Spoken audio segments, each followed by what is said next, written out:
कोल्हापूरच्या गणेशोत्सवामध्ये कित्येक वर्षानुवर्षांची परंपरा असणारी मंडळे आहेत। त्यापैकीच एक असलेल्या दिलबहार तालीम मंडळाच्या गणेशोत्सवाच्या मांडवामध्ये आपण सध्या आहोत आणि दख्खनचा राजा असं ज्या आपल्या बाप्पाला म्हटलं जातं त्या बाप्पाच्या पायाशी आपण आहोत। बघू शकता तुम्ही सुंदर अशी ही गणेश मूर्ती दिलबहार तालीम मंडळाची जवळपास 140 वर्षांची परंपरा या मंडळाला आहे आणि मागच्या 2009 सालापासून ही दख्खनच्या राजा रूपातली ही मूर्ती बसवण्यात येते आणि भव्य स्वरूप हे बाप्पाचे या ठिकाणी बघायला मिळतं आणि याच बाप्पाला पाया पडण्यासाठी डोकं टेकण्यासाठी बरेच जण गर्दी देखील करत असतात। आपण या मंडळाचा जो काही इतिहास आहे, जी परंपरा आहे आणि कशा पद्धतीने या ठिकाणचा गणेशोत्सव साजरा केला जातो हे सगळं या मंडळाचे जे माजी अध्यक्ष आहेत पद्माकर कापसे त्यांच्याशी बातचीत करून जाणून घेणार आहोत। आपल्यासोबत पद्माकर कापसे सर आहेत। सर नमस्कार। मंडळाचं म्हणजे स्थापना झाली आणि त्यानंतर नेमका वेगळेपण कशा पद्धतीने जपलंय मंडळाने? दिलबहार तालीम मंडळ ही छत्रपती शाहू पूर्वकालीन संस्था आहे। यंदाचं हे 140वं वर्ष आहे। 1884 सालची ही स्थापना।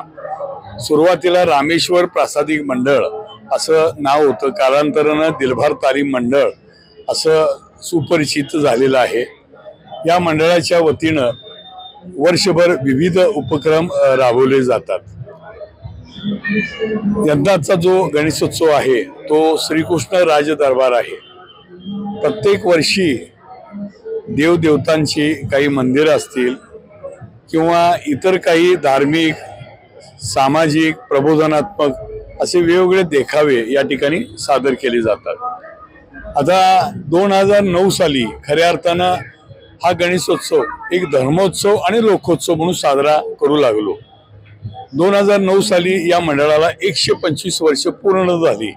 त्यानंतर आम्ही कोल्हापूरचं जे दैवत आहे श्री ज्योतिबा, त्या ज्योतिबाचं बिरुद म्हणजे ज्योतिबाला आपण दख्खनचा राजा संबोधतो, तर तोच दख्खनचा राजा या गणेश मूर्तीला आम्ही नाव दिलं आणि त्या वर्षापासून आज अखेर यंदाचं 16वं वर्ष आहे।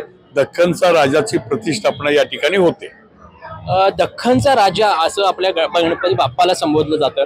याच गणपती बाप्पाची जी पूजा आहे ती देखील म्हणजे त्या पूजेसाठी हैदराबादवरून काही माणसं असतात आणि काही जे भटजी वगैरे येतात त्यांच्याबद्दल ऐकलं होतं, काय ही परंपरा आहे?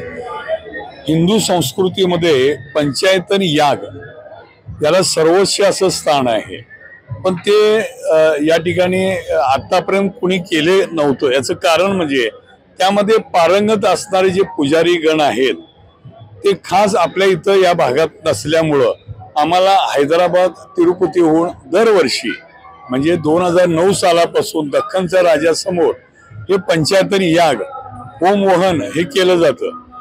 तर या यागाची महती खूप मोठी आहे, म्हणजे त्याचं एक प्राचीनत्व आहे। तर ते व्यक्तिगत स्तरावर हा याग करता येत नाही, सामुदायिक स्तरावरच तो केला जातो, कारण तो खर्चिक आहे आणि त्याला ज्ञानानं म्हणजे पारंगत असणारेच लोक करत असतात। त्यामुळे मी इथं संधी आम्ही देतो लोकांना। या पंचायतन यागमध्ये 10 दिवस चालणारा हा याग आहे। तर या यागाची पुण्याहवसन करून प्राण प्रतिष्ठापना केली जाते। मातीचं 108 लिंगार्चन करून श्रीकृष्णाची आराधना केली जाते आणि अशा अर्थानं सर्व अर्थानं जर बघितलं तर हे पंचायतन यागाला खूप मोठं स्थान आहे। आपल्या मंडळाची जी परंपरा आहे गणपती बाप्पा बरोबरच सामाजिक कार्यात देखील दिलबहार तालीम बरेचसे परिचित आहे, काय सांगू शकाल कशा पद्धतीने जपले परंपरा?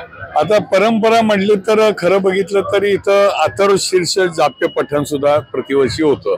आता कालच झालं, जवळपास नाही म्हटलं तर 1000 महिला या ठिकाणी येतात संपूर्ण कोल्हापूर शहरातून।